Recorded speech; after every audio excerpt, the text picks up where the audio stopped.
پیارے ناظرین، حالیہ خبروں کے مطابق دریائے فرات کا پانی پچھلے 2 برسوں کی نسبت کافی حد تک کم ہو چکا ہے،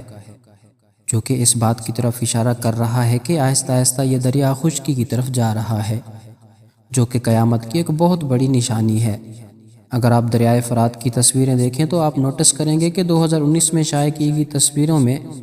دریائے فرات کے بیچوں بیچ موجود تعمیر کردہ پلر تقریباً آدھا پانی کے اندر ڈوبا ہوا دکھائی دیتا ہے،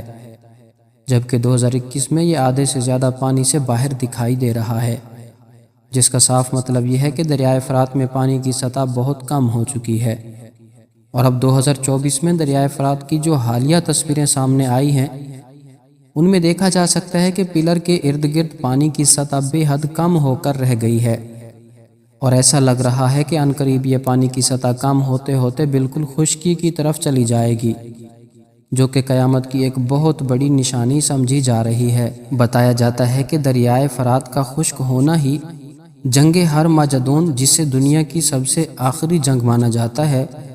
کا آغاز مانا جا سکتا ہے۔ وہ جنگ کہ جس کے نافذ ہونے کا وعدہ صادق الامین ہمارے پیارے نبی حضرت محمد مصطفیٰ صلی اللہ علیہ وسلم نے کیا تھا، جسے ہر صورت میں پورا ہونا ہے۔ اس سلسلے میں صحیح بخاری کی ایک حدیث میں حضرت ابو ہریرہ رضی اللہ تعالی عنہ سے روایت ہے کہ آپ صلی اللہ علیہ وسلم نے فرمایا کہ قیامت اس وقت تک برپا نہیں ہوگی جب تک دریائے فرات سے سونے کا پہاڑ نہ نکل آئے۔ سونے کے اس پہاڑ کو لے کر بہت سخت لڑائی ہوگی، اور اس لڑائی میں 100 میں سے 99 لوگ مارے جائیں گے۔ ان میں سے ہر ایک شخص یہ سوچے گا کہ شاید اس لڑائی میں بچ جاؤں اور یہ تمام مال میں حاصل کر لوں گا۔ ایک اور روایت کے مطابق ایک دن دریائے فرات بالکل خشک ہو کر سونے کے ذخائر کو ظاہر کر دے گا، لیکن جو شخص بھی اس وقت وہاں موجود ہوا اسے چاہیے کہ اس میں سے کچھ نہ لے۔ معزز دوستو، دراصل اس اہم ترین حدیث مبارکہ میں قیامت کی ایک اہم پیشن گوئی کی گئی ہے کہ دریائے فرات خشک ہو کر ایمان والوں کے لیے شدید ترین آزمائش کا سبب بنے گا۔ وہ لوگ جو دنیا کے مال و زر کی ہوس میں مبتلا ہو چکے ہوں گے یا بے دین ہو چکے ہوں گے، ان کے لیے بھی یہ خزانہ ایک آزمائش کا سبب بنے گا۔ ہر شخص اسے حاصل کرنا چاہے گا اور اس کی خاطر قتل و غارت کرے گا،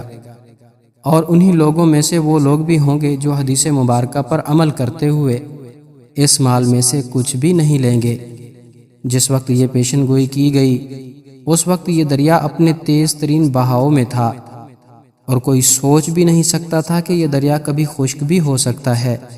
ناظرین، بحیثیت مسلمان ہمیں اپنے ایمان کی حفاظت اور آنے والی آزمائشوں سے بچنے کے لیے ان باتوں کے متعلق تمام معلومات حاصل کرتے رہنا چاہیے۔ اس بات کو مد نظر رکھتے ہوئے یہ ضروری ہے کہ دریائے فرات کی تاریخ کے بارے میں جانا جائے۔ تو آپ کو بتاتے چلیں کہ فرات کے معنی ہے صاف پانی۔ یہ دریا ترکی سے شروع ہوتا ہے اور شام اور عراق سے ہوتا ہوا پرشین گلف تک جا پہنچتا ہے۔ تاریخ میں آتا ہے کہ واقعہ کربلا دراصل نہر الکما کے کنارے پیش آیا تھا، جو کہ اسی دریائے فرات سے نکالی گئی ایک نہر ہے۔ وہ اسی دریا کا پانی تھا جسے حضرت امام حسین علیہ السلام اور ان کے ساتھیوں کے لیے بند کر کے ان سب کو مظلومانہ شہید کر دیا گیا تھا۔ یہی وجہ ہے کہ روایات میں یہ دریا بہت ہی اہم مقام رکھتا ہے، اور اس کی لمبائی 2900 کلومیٹر ہے، اور یہ ترکی کے مشرقی حصے سے شروع ہوتے ہوئے عراق اور شام سے گزرتا ہے۔ بتایا جاتا ہے کہ دریائے دجلہ اور فرات ایک دوسرے کے متوازی بہتے ہوئے پرشین گلف میں ایک ساتھ جا ملتے ہیں، جس کے بعد اسے شیت العرب کہتے ہیں۔ یہی دریا ایران اور عراق کا بارڈر بھی ہے، یعنی دونوں دریاؤں یعنی دجلہ اور فرات کی وجہ سے ہی اس علاقے کی سرزمین بہت ہی زرخیز مانی جاتی ہے، اور انہی 2 دریاؤں کی وجہ سے یہ زمین بین النہرین کہلاتی ہے۔ زمین کا یہ حصہ انسانی تہذیب کا مرکز بھی مانا جاتا ہے۔ تاریخ میں آیا ہے کہ کئی انسانی تہذیبوں نے اسے سرزمین سے ترقی حاصل کی، جس میں عام نام بابل کے قدیم دارالخلافہ کا آتا ہے، جس کی بنیاد اسی دریائے فرات کے کنارے رکھی گئی تھی۔ اس دریا کو کئی تہذیبوں میں مقدس مانا جاتا ہے، کیونکہ روایات میں آتا ہے کہ اس دریا میں جنت کا پانی بھی شامل ہے، جو کہ 7ویں آسمان پر موجود قدیم ترین بہت بڑے اور بافضیلت درخت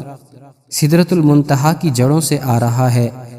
اگرچہ دنیاوی طور پر اس حقیقت کی دلیل دینا تقریباً ناممکن ہے کہ 7ویں آسمان سے سدرۃ المنتہا کی جڑوں سے پانی زمین کے اندر کیسے آ رہا ہے، لیکن یہ بھی قدرت کے انہی معموں کا ایک حصہ سمجھا جا سکتا ہے جہاں تک عقل انسانی کی حدود ختم ہو جاتی ہیں۔ البتہ اگر اللہ چاہے تو مستقبل میں شاید انسان کو وہ قدرت حاصل ہو جائے کہ جس کی بدولت وہ ان حقیقتوں میں چھپی گہرائیوں تک پہنچ سکے۔ دوستو، حال ہی میں سوشل میڈیا پر دریائے فرات کی حالت اور تصویریں بہت ہی زیادہ مقبولیت حاصل کر رہی ہیں۔ اس دریا کی خشکی کا موضوع زیر بحث ہے اور بعض لوگوں کا یہ بھی کہنا ہے کہ جس سونے کے پہاڑ کا ذکر کیا گیا تھا وہ ظاہر ہو چکا ہے، جبکہ کچھ لوگوں کا یہ ماننا ہے کہ اس دریا سے حاصل ہونے والے تیل سے جس قدر مال و زر بنایا جا رہا ہے اسے ہی علامتی طور پر سونے کا پہاڑ کہا جا سکتا ہے، جبکہ بعض لوگوں کے نزدیک دریائے فرات کے خشک ہو جانے والے علاقوں میں سے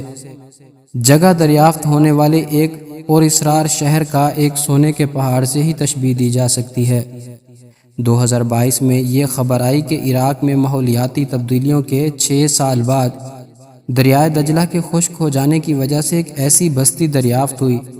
جسے قریباً 3500 سال پرانا کہا جا سکتا ہے۔ ماہرین آثار قدیمہ کی ریسرچ کے مطابق دریائے دجلہ کے خشک ہونے کے بعد جو یہ بستی دریافت ہوئی ہے یہ 1275 عیسوی سے لے کر 1475 عیسوی تک قائم کی گئی تھی۔ اندازہ لگایا جا سکتا ہے کہ یہ بستی ایک شدید زلزلے سے تباہ ہوئی تھی۔ شہر بابل جو ایک مکمل طور پر کھنڈرات میں تبدیل ہو چکا ہے، اسے عراق کا ایک ایسا شہر سمجھا جاتا ہے جسے دنیا کا پہلا میٹروپولیٹن شہر قرار دیا جا سکتا ہے۔ اسے پیسوپوٹیمیا بھی کہتے ہیں۔ یہ شہر بغداد سے 100 کلومیٹر دور دریائے فرات کے کنارے واقع انسانی تاریخ کا ایک ایسا شہر ہے جس کی آبادی تقریباً 2 لاکھ کے قریب تھی اور یہیں سے انسانی تہذیب کی ترقی کا آغاز ہوا تھا۔ 4000 قبل مسیح کی تاریخی روایتوں میں بھی اس شہر کا ذکر آیا ہے۔ تورات میں بیان کردہ روایات کے مطابق حضرت آدم علیہ السلام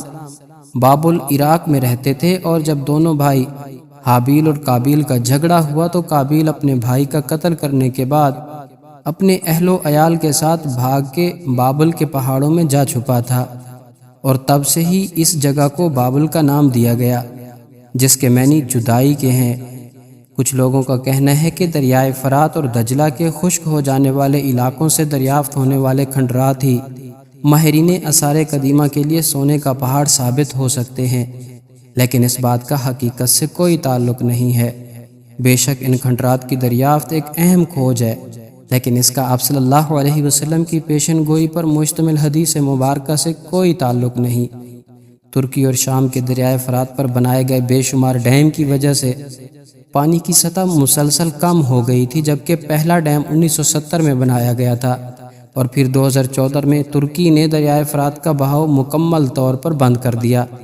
جس کے بعد شام اور ترکی کے بارڈرز پر یہ کھنڈرات دریافت ہوئے۔ اب چونکہ بابل شہر اپنے پرانے زمانے میں بہت سے بادشاہوں کا مرکز تھا، اس لیے لوگوں کو لگتا ہے کہ ان کھنڈرات کی کھدائی کے بعد یقیناً بہت بڑا خزانہ ہاتھ لگنے والا ہے۔ اسی سلسلے میں بتایا جاتا ہے کہ انہی کھنڈرات کے ساتھ ساتھ بہت بڑی چٹانیں بھی دریافت ہوئی ہیں جن کی تہہ سے پرانے زمانے کا سونا نکالا جاتا تھا، اور پھر یہ چٹانیں پانی کی سطح کے نیچے دب گئی تھیں، لیکن اب ان کی دوبارہ دریافت سے لوگوں میں یہ امید پیدا ہوئی ہے کہ ان چٹانوں کی تہہ میں سونا موجود ہے اور بہت معمولی مقدار میں سونا نکالا بھی جا رہا ہے۔ یہی وجہ ہے کہ اسے آپ صلی اللہ علیہ وآلہ وسلم کی پیشن گوئی کا پورا ہونا مانا جا رہا ہے۔ اس سلسلے میں کسی بھی علامتی دھات یا مادی خزانوں کی تشبیہات کو سونے کے پہاڑ نہیں سمجھا جائے گا، لہٰذا ان پہاڑوں کو ظاہر ہو کر ہی رہنا ہے، باقی وہ اللہ کے حکم سے آج ظاہر ہوں، ابھی، کل یا آنے والے کئی سالوں میں، اس کے متعلق ہم انسان کچھ بھی نہیں کہہ سکتے۔ جی تو معزز دوستو، یہ تھی ہماری آج کی ویڈیو۔